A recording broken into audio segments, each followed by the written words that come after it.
on BBC 4.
Tonight at 10, the increase in knife crime leads to a promise to give police the resources they need.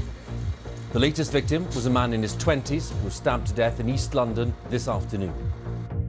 The death adds to the rapidly growing numbers of victims of knife crime, prompting this pledge from the Home Secretary. We've got to do everything we can. I'm absolutely committed to working with the police in doing this, and we have to listen to them when they talk about resources.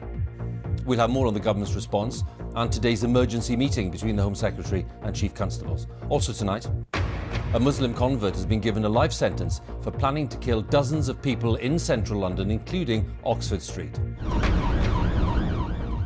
How critically ill patients in rural areas have to wait on average 50% longer for an ambulance than those in urban areas. I didn't do this stuff. This is not me. The singer R. Kelly denies multiple charges of sexual assault in his first broadcast interview since being indicted last month. Oh, he smashed it in! What a penalty from Marcus Rashford! And it's a thrilling turnaround for Manchester United tonight as they go through to the quarter-finals of the Champions League. And coming up on Sports Day on BBC News, Andy Murray tells us he's pain-free after having hip surgery. Join us to find out what his chances are of making Wimbledon.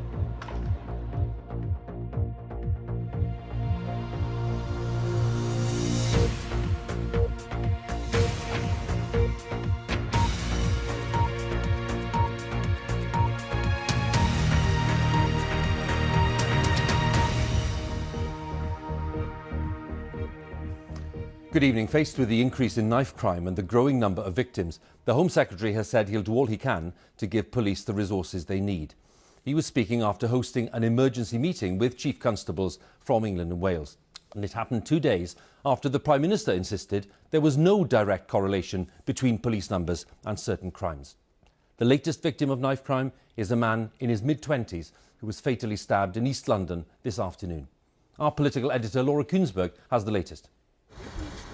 Another street